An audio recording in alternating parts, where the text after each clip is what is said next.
What's up, guys? Clutch Up Joe back with another one. Today I got a little bit of a basket case.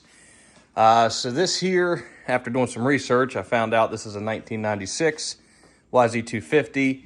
I received this 96 yz250 in about 5 boxes.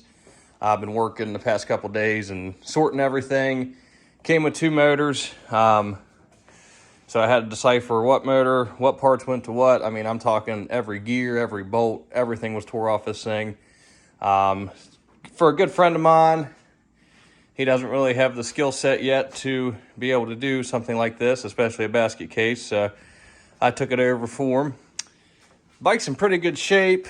This motor was tore apart due to a shifting issue, which I found out was the shift shaft and the parts that go with it.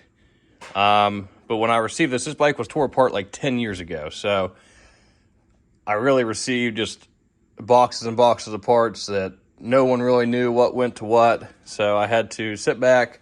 I have a climber's manual at least, so I had to sit back, take my time, and really sort out every bag of bolts, every little washer, nut, I mean, you name it. But we're getting somewhere now. It was super dirty, even on the inside, just from being, tore apart and sitting in boxes for so long. So today we're working on cleaning all this stuff up. I got a lot of parts on the way to get this thing running. So yeah, that's what we're going to get into today. I'm going to be honing this cylinder. You see, it's got surface rust, so we got to get that fixed up. So yeah, you guys stay tuned. We're going to get to work on this and see what we can get figured out. This will be part 1. All right, I'm going to start off on this bottom end piece that I cleaned up last night. And these bearings got dirt in them from this thing sitting so long, so just trying to get all this dirt out of these bearings. But first, eye protection, super important. Got a lot of issues with my eyes, getting stuff in my eyes, scratching my eyes from riding dirt bikes without goggles and stuff, so firm believer in eye protection. We're gonna spray these out really good.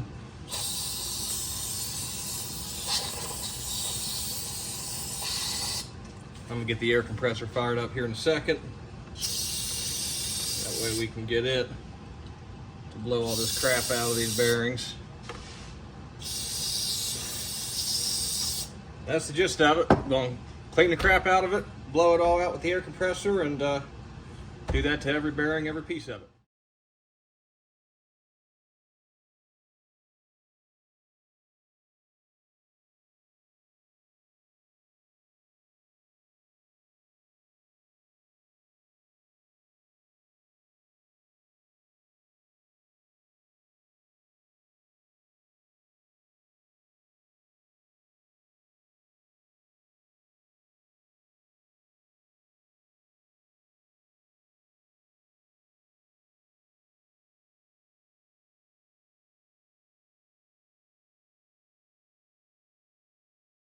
Prime example of how dirty this stuff is. I mean, you can see particles of dirt just hanging out in this stuff. I know it's down in those bearings. I know it would be best to replace them, but unfortunately the money's not there on this build. So we are going to take some hot water, really hot water, clean these out super good. Then we're going to come back, spray them with degreaser, degrease them really good, and then we'll oil them back up, make sure there's no debris in the bearing. And yeah, that'll be it. All right, so as you can see, got it cleaned up with nice piping hot water. Now I'm going to degrease every single one of these. There's a little tab that broke off. I got to get welded. Should be a pretty simple job. But yep, going to clean it up, oil it up, and on the next one.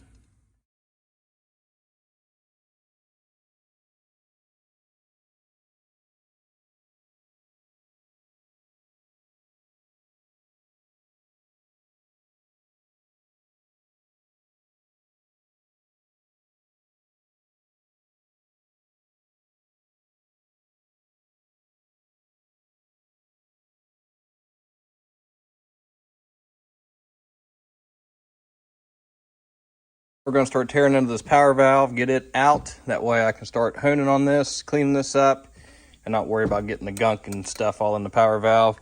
Got to take your reeds off, of course. Keep those protected. They're kind of Kind of not something you want to get a bunch of gunk all over and beat up. You want to keep these nice and safe. You can see those are pretty well brand new on this thing, so put those up there out of the way where they'll be safe. We'll get to clean this power valve out.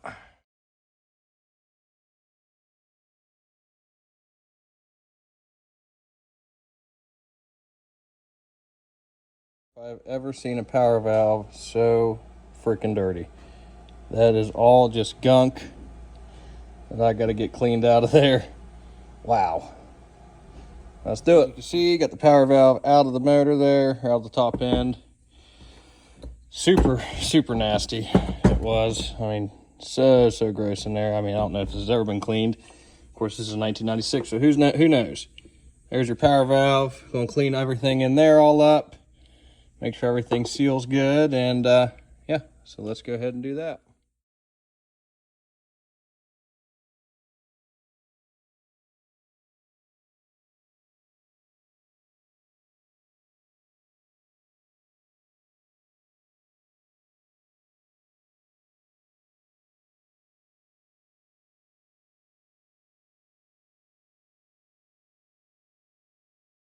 Got the power valve cleaned out as best I could. It was pretty dang nasty. So now we get to work on the cylinder. We're going to get the honing tool out. I've got some 10W30 motor oil to lube it, and we're going to see if we can get a nice crosshatch pattern in here and fix this cylinder up. We're going to hone this cylinder here. We have our honing tool. You can pick these up at Advanced Auto or AutoZone, wherever it may be. The spring adjusts the stiffness that these ride against the cylinder walls. And then they didn't have any honing oil, but 10W30 works just as well. So let's go ahead and get to her here. So we're going to take some of this oil, put it down in the cylinder. Don't worry about making a mess. That's why I got this tray. Make sure it's got oil all over it. Okay. Take your drill. Put your honing tool down in it there.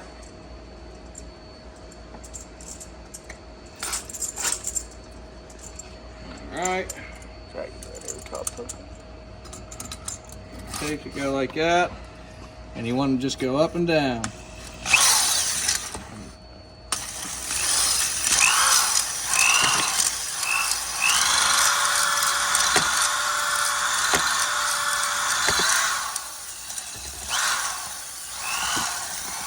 Done, power valve back in, new gaskets on everything, and that's going to be about all I'm going to do today. Got everything cleaned, got it prepped. I'm just waiting on parts and gaskets, and we'll get this thing thrown together in the next video, and hopefully have it running for you next video. But thank you guys for watching. I appreciate it. Make sure you like and subscribe, and I'll keep the things rolling. Thanks, guys.